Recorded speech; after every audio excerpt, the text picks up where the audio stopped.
para pemirsa YouTube. Hari ini pembahasan saya berjudul 5 kurang 2 sama dengan 3. Sebelum saya membahas,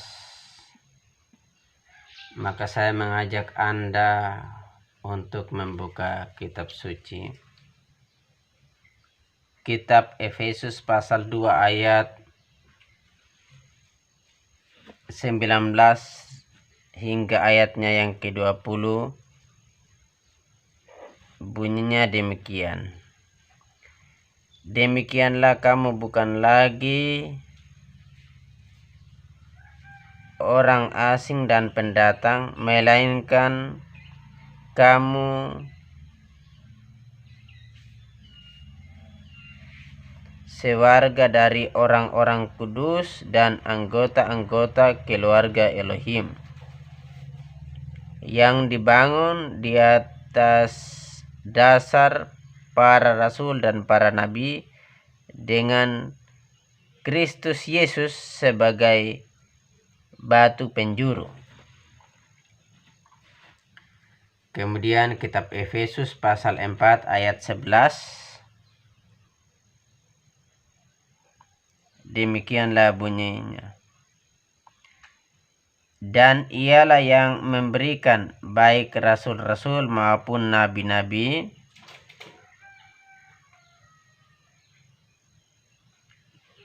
baik pemberita-pemberita Injil maupun gembala-gembala dan pengajar-pengajar.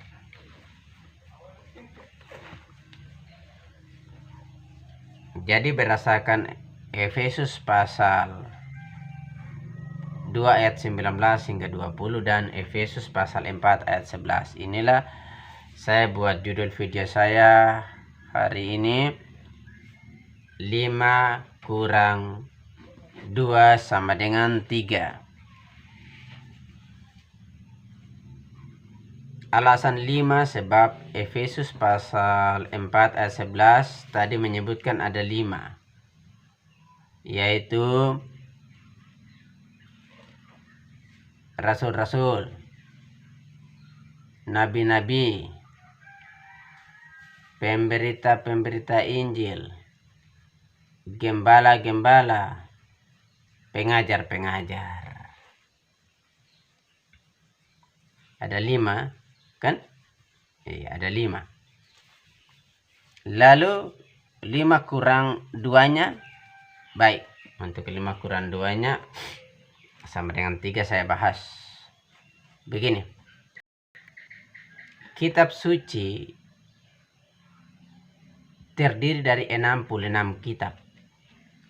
Tidak lebih dari 66, tidak kurang dari 66. Sebab kitab perjanjian lama terdiri dari 39 kitab dan kitab perjanjian baru terdiri dari 27 kitab. Jadi 39 tambah 27 sama dengan 66 kitab.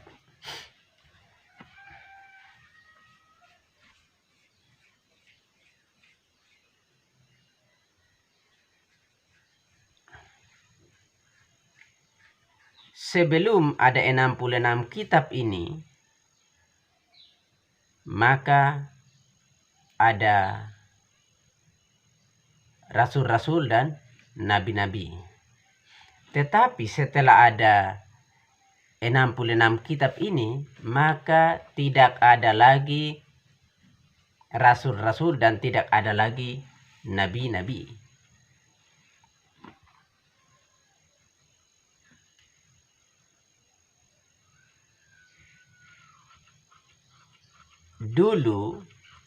Dahulu pada masa gereja mula-mula itu, yaitu setelah penyaliban Tuhan Yesus Masiah dan Tuhan Yesus Masiah terangkat di sorga. Dulu pada waktu gereja mula-mula itu ada rasul-rasul, ada nabi-nabi. Jadi ada jabatan rasul, ada jabatan nabi pada waktu gereja mula-mula itu. Gereja mula-mula itu apa? Pada waktu Tuhan Yesus Masias terangkat ke surga. Itu gereja mula-mula. Ada rasul-rasul. Anda tahu sendiri kan 12 rasul. Lalu Yudas digantikan oleh Matitias. Nah itu. Setelah 12 rasul ini, ya,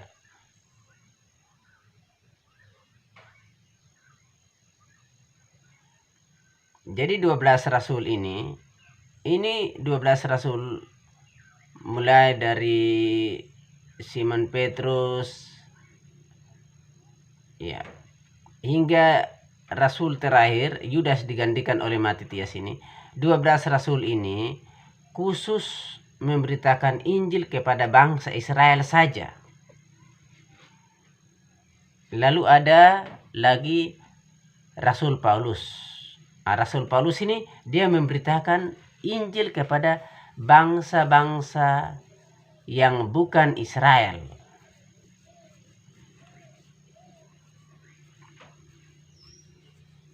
Nah, setelah 12 rasul itu meninggal dunia, setelah Rasul Paulus meninggal dunia, maka tidak ada lagi jabatan rasul sampai sekarang.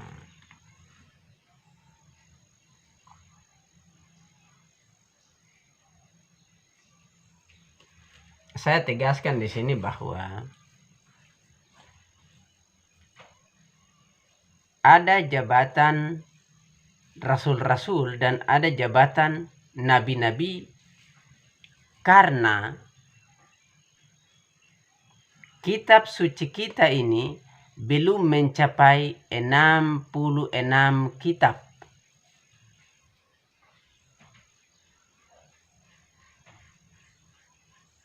Saya ulang, ada jabatan rasul-rasul dan nabi-nabi karena kitab suci kita belum mencapai 66 kitab.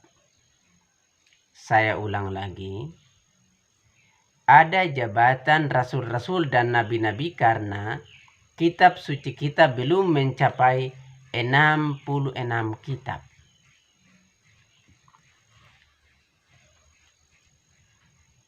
Saya tegaskan, hari ini tidak ada jabatan rasul.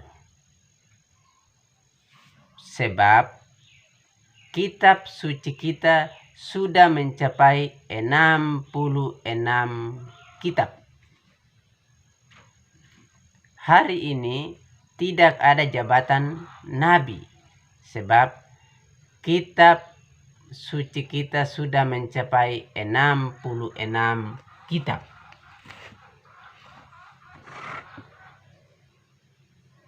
Jadi saya tegaskan bahwa hari ini tidak ada lagi jabatan rasul, tidak ada lagi jabatan nabi.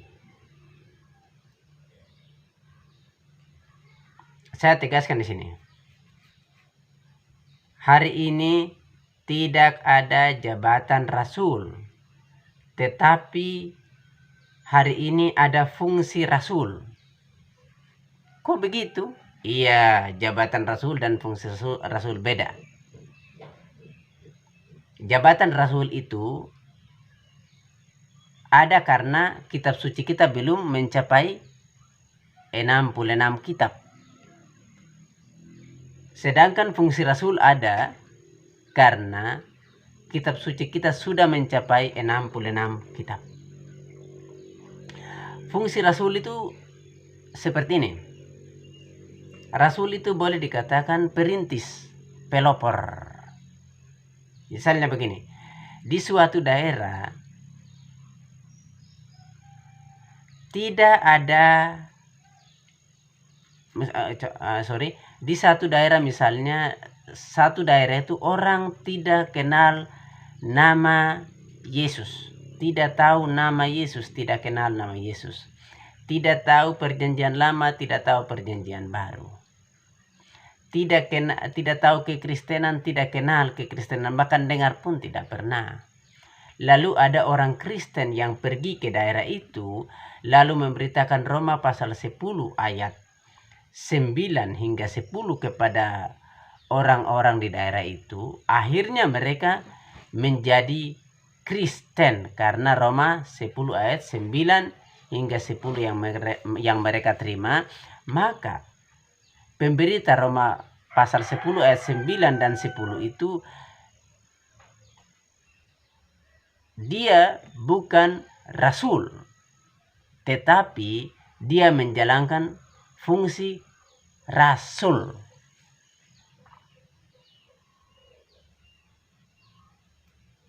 Hari ini ada orang yang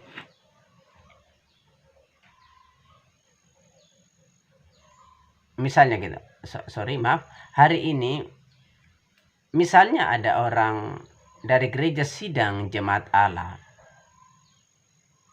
memberitakan firman Tuhan kepada orang gereja Protestan Maluku, lalu orang dari jemaat dari gereja Protestan Maluku ini berpindah dari GPM ke GSJA, maka orang yang memberitakan firman kepada orang GPM, lalu orang GPM pindah dari dari GPM ke GSJA, itu berarti orang itu tidak menjalankan fungsi rasul. Kenapa? Karena dia memberitakan firman Alkitab kepada orang-orang yang sudah tahu Alkitab, sudah tahu nama Yesus, sudah beragama Kristen. Berarti orang itu tidak menjalankan fungsi rasul. Ingat perbedaan tadi ya. Itu perbedaan. Lalu saya tegaskan lagi bahwa hari ini tidak ada jabatan nabi. Sebab kitab suci kita sudah mencapai 66 kitab. Hari ini tidak ada jabatan nabi, tetapi ada fungsi nabi. Fungsi nabi itu apa? Saya berikan contoh fungsi nabi. Oh ya, sebelum saya berikan contoh, saya jelaskan dulu. Nabi berarti dia suka tegur-tegur dosa. Fungsi nabi. Misalnya, Anda bukan nabi, lalu Anda tegur saya. Misalnya Anda tahu bahwa saya bajak YouTube Anda. Lalu Anda katakan kepada saya bahwa ada tertulis jangan mencuri, ada tertulis jangan mengingini.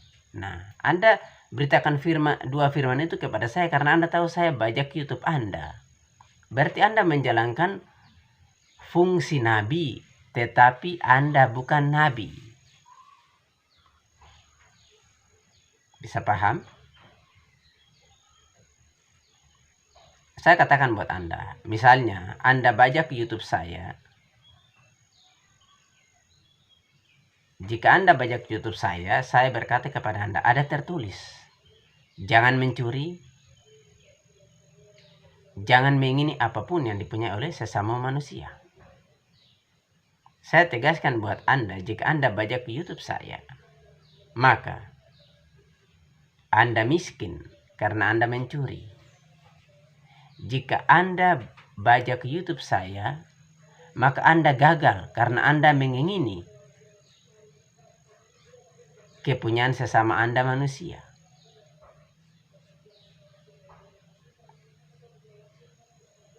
Nah, para pemirsa, Anda sudah tahu bedahkan. Jadi kesimpulannya begini. Waktu kitab suci kita belum mencapai 66 kitab, maka jabatan rasul dan nabi itu ada. Tetapi hari ini tidak ada jabatan rasul dan tidak ada jabatan nabi. Sebab kitab suci kita sudah mencapai 66 kitab. Mulai dari kitab Kejadian hingga kitab Wahyu.